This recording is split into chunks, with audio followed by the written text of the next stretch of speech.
Good morning guys and welcome to Mind Your Math. This is the third video on circles. It has been a pretty lengthy chapter, much lengthier than what I expected. But I think the proofs of the theorems that we are studying in circles are pretty much easy. It is nothing complicated, basic congruence, but you just need to remember how to apply the theorems and the statement of the theorems. The proof are pretty easy to come by. We move on to the next two theorems which are related to chords of the circle. Now, if you are having any doubt in the content of this video, you know where to mail me. It is given below in the description box. Now, equal chords of a circle are equidistant from the center of a circle. Now, when you have a theorem, I told you, unfortunately, we have a converse also, which becomes a theorem and we have to prove.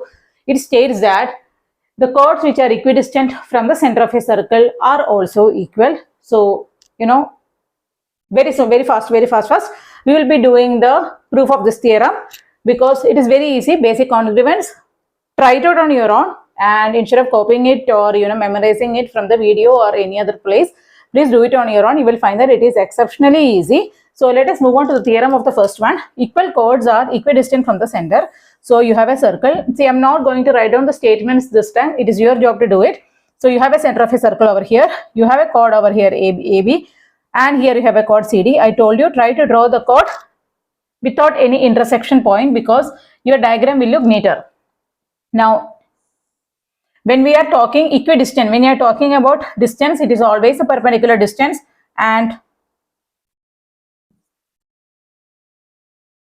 so if this is x and this is y, we need to prove that Cx is equal to Cy. That is what we need to prove. Okay.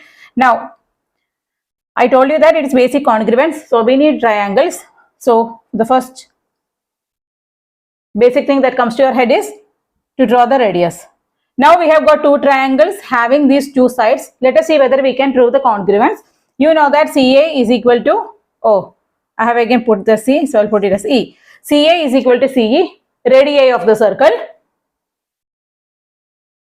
Now, you know that AB is equal to CD. In the question it is given to you equal chords. So half of AB is equal to half of CD. Fine. Now, you know that AB is equal to CD means half of AB will be this point AX. The reason being the perpendicular from the center of a circle to a chord will bisect the chord.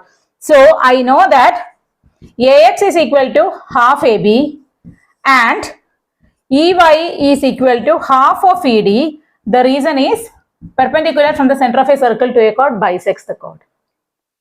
Therefore, AX is equal to EY because half of AB is anyway, because AB is equal to CD, half of AB is equal to half of CD. What is half of AB? Half of AB is AX and half of CD is EY. So, I know that this side and this side are equal. I got two sides and I know that this is 90 degree. So, what congruence do we use over here? We will be using RHS congruence. So, because of RHS congruence, both the triangles are congruent. So, the corresponding parts, they have to be equal. Therefore, Cy is equal to Cx. Okay. Now, let us do the proof of the converse of this theorem. I have drawn the diagram over here. It's the same diagram. So, chords equidistant from the center are equal. So, you know that in the previous case, AB was given to be equal to DE. In this case, we need to prove AB is equal to DE. So, here it is given that Cx is equal to Cy because the chords are equidistant. This is our distance, perpendicular distance. So, Cx is equal to Cy. Congruence, we need triangles. So, join the radius. You got two triangles over here. Now, this angle and this angle are equal, 90 degree angle. So, I got this side, I got one angle and I got one more side which is CE is equal to AC because it is a radii of the circle. Okay. So, these two triangles are congruent by which congruence? They are congruent by RHS congruence. So, because the triangles are congruent, what can I say about the corresponding sides? They are equal. So, this side and this side are equal. Now, EY and AX, we have proved that they are equal. So, 2EY has to be equal to 2AX. Okay. Now, what is AB equal to? AB is actually 2 times AX. The reason being the perpendicular from the center of a circle to a chord bisects the chord. So, this line was actually bisecting AB and dividing it into two equal parts, one of which was AX. When we take the double of it, it becomes AB and this becomes DE.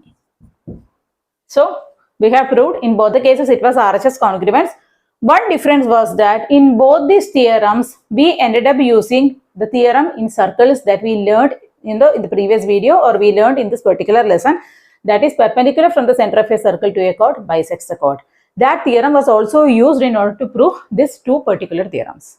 Okay, so now we move on to one more theorem, which is a very, very basic theorem. So when the theorems, as they get basic, or the concepts as they get more basic, the proof become more irritating and kind of skips our mind to go through the proof. No, it is like very theoretical, and we think that it is not necessary to actually learn it. Most of the time also in the exams also they do not ask this particular theorem and the proof. But since it is mentioned in the NCERT textbook and the theorem is very easy, the proof is very easy. So I want you to go through the proof and understand the proof also. Once you understand, you can write it on your own. Fine. So let us move to the next theorem. So before I write down the statement of the theorem, let me ask you a few questions. If a point on a plane is given to you, how many lines can you draw? Okay. Suppose this is a point. How many lines can you draw? You know that you can draw infinite number of lines. Okay. How do you have a unique line? A line that is not the same line as any other line. How many points do you need? You need 2 points. There is only one line connecting 2 points. So in other words, I can say that 2 points on a plane can uniquely define a line. Fine. A single point, infinite lines. 2 points, unique line. Okay. Things change from infinite lines to a unique identity when you add one more point on a plane. Now, the same question I can ask about circles. Suppose you have got 1 point. How many circles can you draw through that point? The answer is very easy. You can draw infinite number of circles. Okay. How many ever circles are there? We can draw through a single point. So I add one more point on the plane. How many circles can you draw through 2 points? I would say again infinite number of circles, but I would like you to figure out the reason as to why. If you actually try to draw the circles, joining two points, you can see that infinite number of circles can actually be drawn. But then what is the theoretical or what is the logical explanation for that? We will see that first and then we will state the theorem. I have marked 2 points A and B over here. You know that I can define a line using these 2 points, a unique line which is AB. Now we are talking about circles, right? I am telling you that we can draw infinite circles which are touching these 2 points, which means that these 2 points lie on the circumference of any of the circle which I am talking about. So, okay, fine. It doesn't look like a circle, but you know what I mean. Okay, so, excuse me. Okay, so now I told you there are infinite circles which are passing through 2 points. So when I am telling that there are 2 points which are lying on the circumference of any of the circle that I just talked about, which are in many circles, it means that these 2 points has to be equidistant from the center.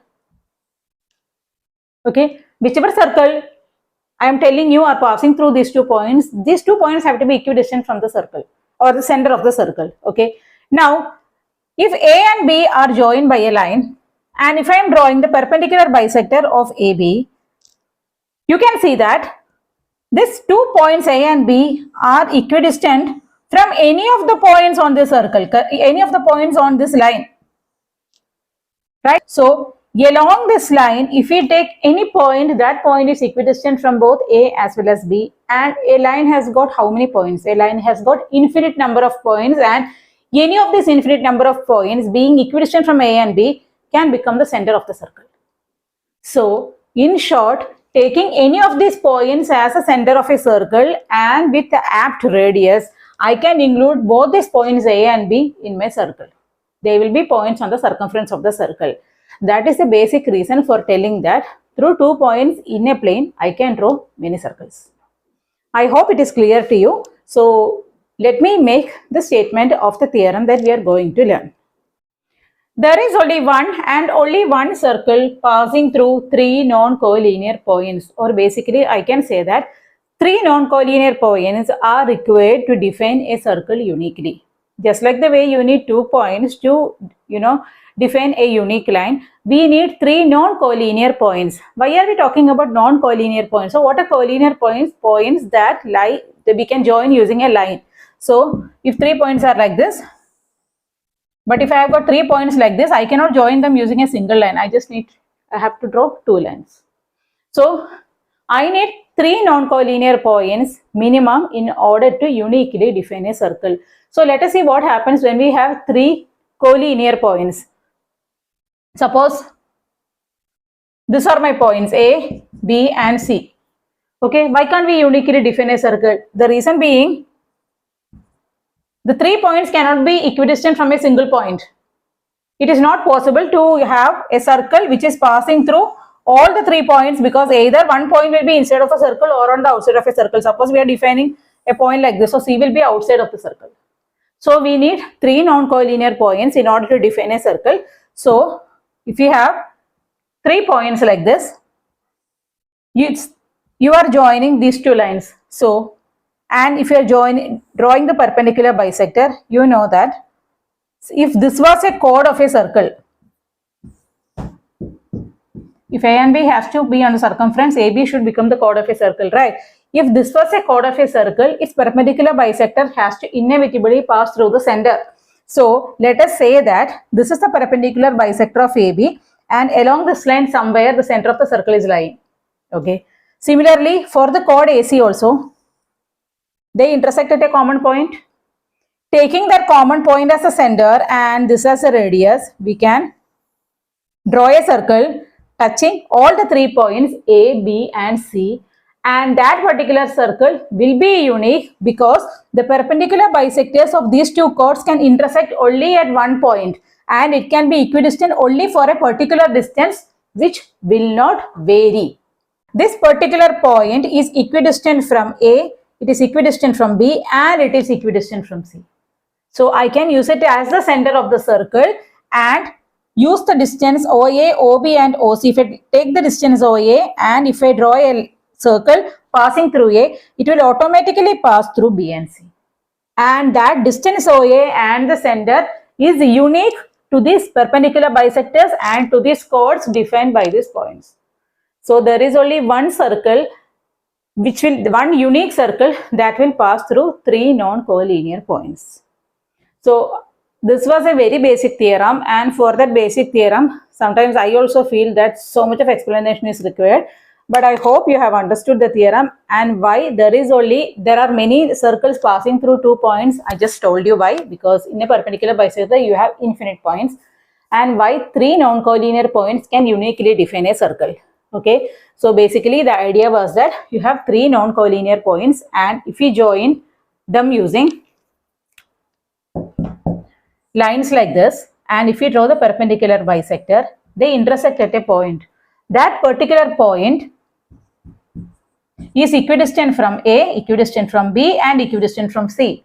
So if you take that particular point as a center and take OA as the radius and start drawing a circle, it will automatically pass through B and C. And since OA and center O are uniquely determined by the perpendicular bisectors and the 3 points, there is only one circle passing through the 3 non-collinear points.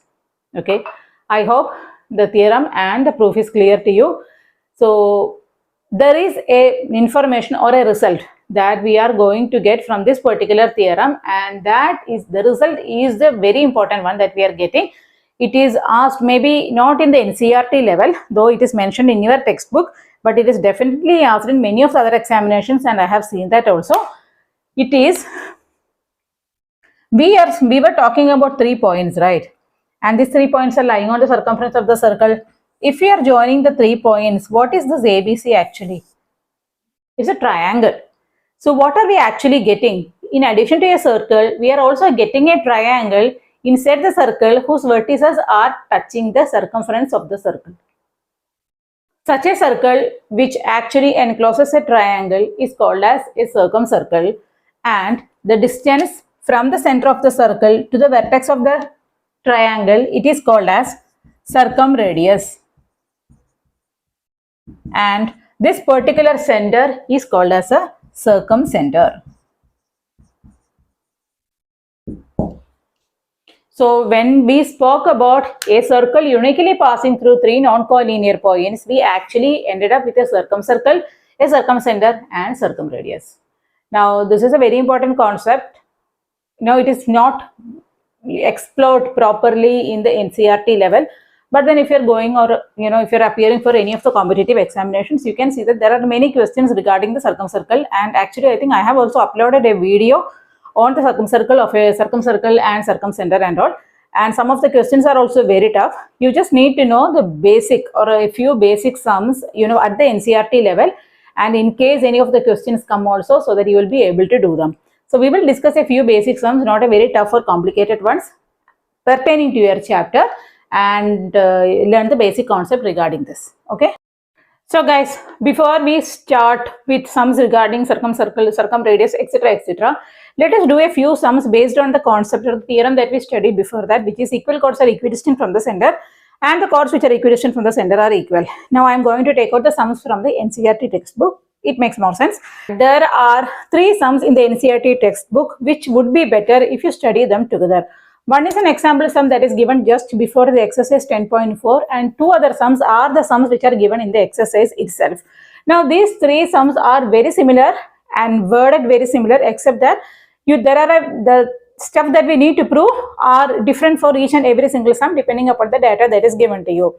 So whenever you are studying this particular chapter, it is always better that you study these three sums together, and then you will find it easier and you will understand the concept also better, and the diagrams are also very similar. Okay, so now let us get on with those sums. So this is the first sum that we are doing. If two intersecting chords makes equal angles with the diameter passing through the point of intersection, prove that the chords are equal. Now this is the example sum that I was talking about. So we have got two intersecting chords. So we have a circle and there is a center. We have two intersecting chords making equal angles with the diameter. So I first need to draw the diameter. I will mark the diameter as D1, D2. Okay. Now two intersecting chords make equal angles with the diameter passing through the point of intersection. So I have got two chords which are intersecting at a point and the diameter is also passing through that point. So let me draw the diagram. This is my first chord and this is my second chord. I will name them as A, B, C and E. Let this point be P. Okay. Now it is said that these intersecting chords makes equal angles with the diameter. So if this angle is theta, this is my first chord CE making angle theta with the diameter. I have the chord AB also making angle theta with the diameter.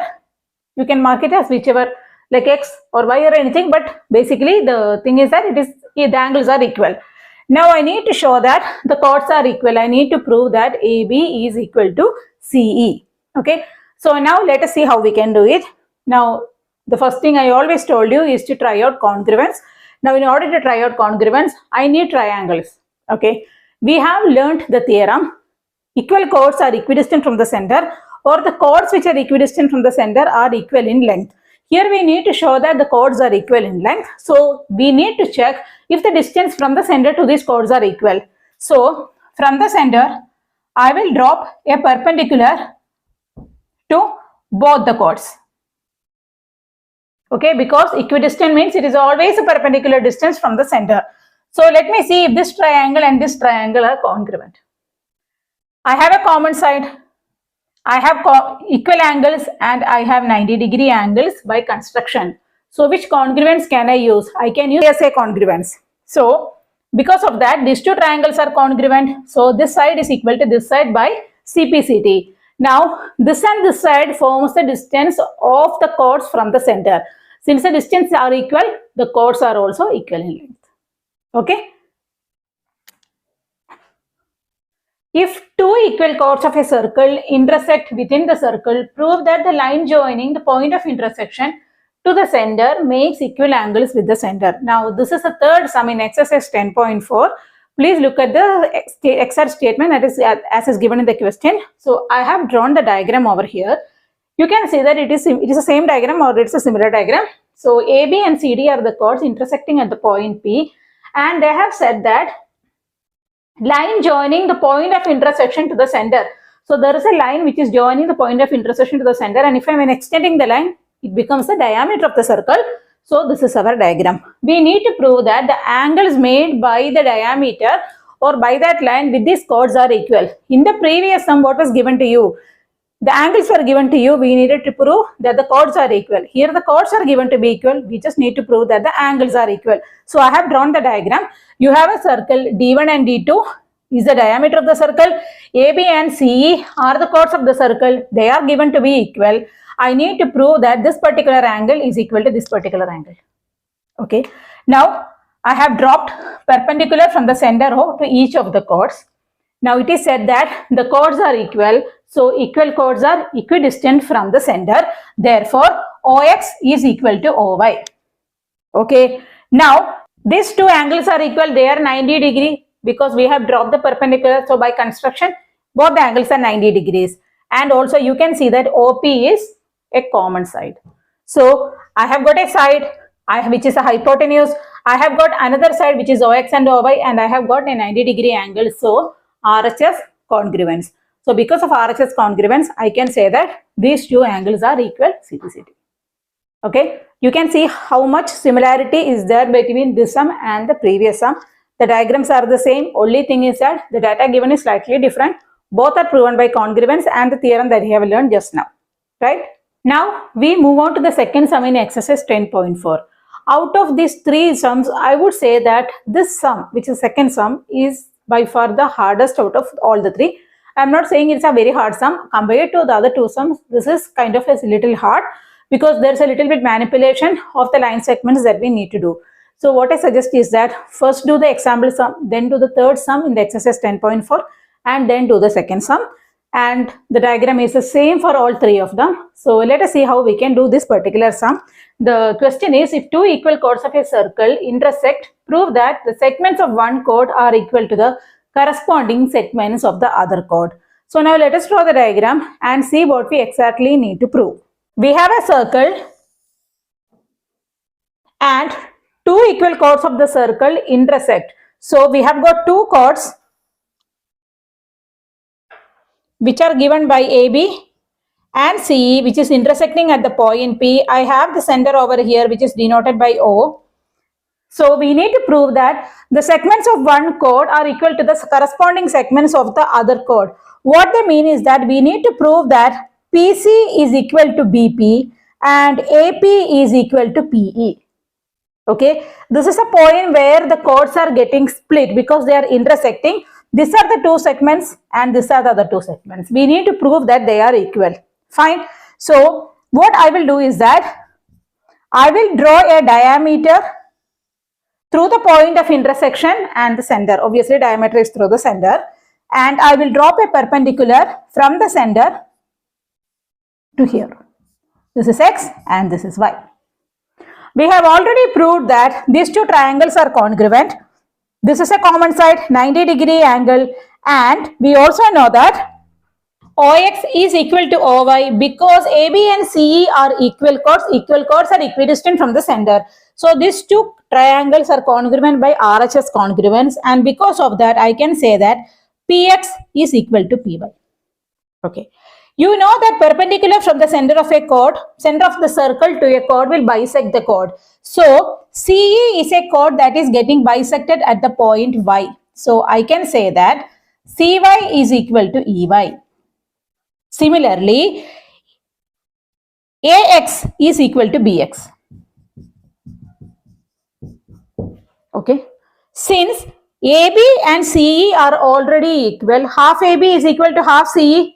Fine. So all these parts are equal to each other. So I can say CY is equal to EY, AX is equal to BX. All these four are equal to each other.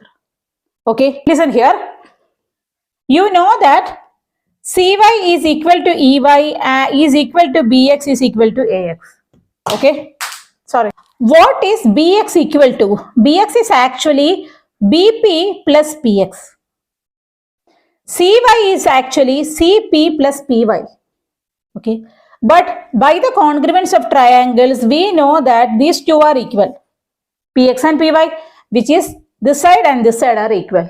So the remaining part, which is BP and CP, are equal. We have proved for one segment. Now we need to prove for the remaining segment, which is PE and PA. What is PE equal to? It is PY plus YE. What is PA equal to? PX plus AX. We already know that AX and EY are equal. By the congruence of triangles, we have already proved PY and PX are equal. So their sum also has to be equal. Here I have written down the proof of the first two sums that we did. One was the example sum in the NCERT and other is the third sum in NCERT. I have written down the question as well as the necessary proof. You can see that both the sums are so very similar and the diagrams are also the same, and the given, to prove, and the construction, no, to prove is obviously not, sorry, and the construction is also the same. So you can write down the proof if you need to and then compare the proof and see how similar they are. And now I will give you the proof of the third sum too. Okay guys, so this is a solution of the third sum, which is actually the second sum in the exercise 10.4. It's a slightly lengthy sum, so I have divided the sum into two parts. Here, whatever is given to you remains the same. Circle with center O, D1, D2 diameter, AB and CD are the chords. They are intersecting at the point P. We need to prove that the segment CP is equal to BP and the segment AP is equal to EP.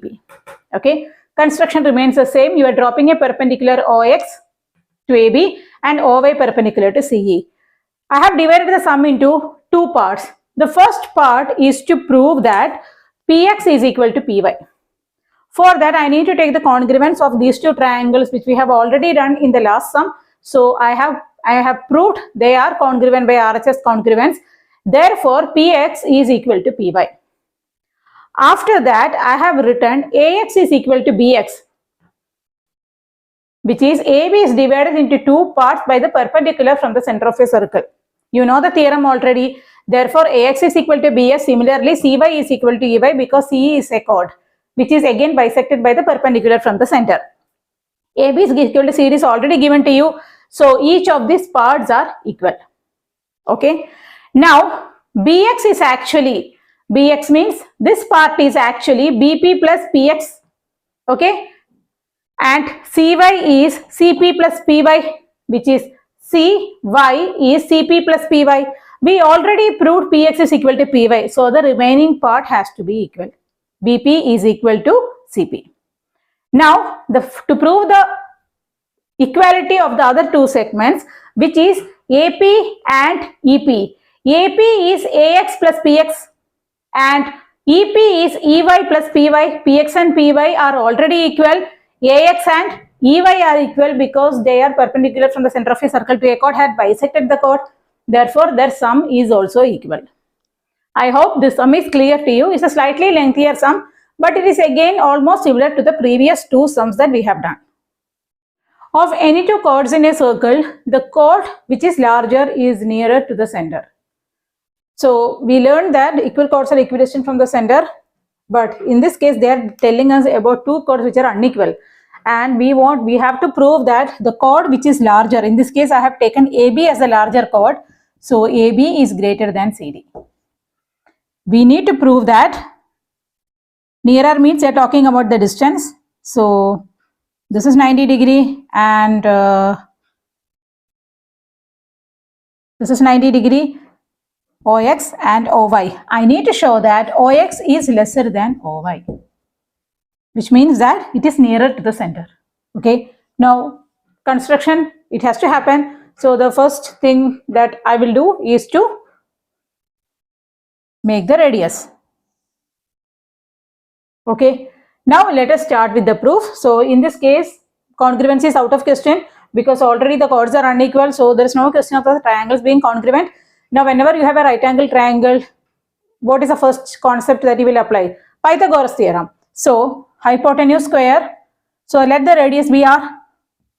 R square is equal to OX square plus BX square. From this triangle, R square is equal to OY square plus dy square.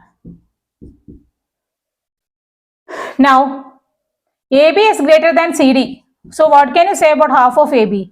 Half of AB is also greater than half of CD. What is half of AB equal to? Bx. So Bx is greater than dy. When I square, Bx square has to be greater than dy square. Okay, so far you have understood. Now you have these two equations. Both the equations are equated to r square, which is actually our hypotenuse square in this. So ox square plus bx square is equal to oy square plus dy square. I am equating both. I am writing an equation and I am going to keep it aside. Okay. Here you have got bx square is greater than dy square. What am I going to do? I need a direct comparison. Fine. For that, I am going to take the perpendicular length, which is smaller. Okay. So I am going to take ox square. I am going to add it to both the sides. When I am adding it to both the sides, my equality will not change. Bx square plus ox square is greater than dy square plus ox square. Okay. Ox square plus bx square is equal to oy square plus dy square. So here,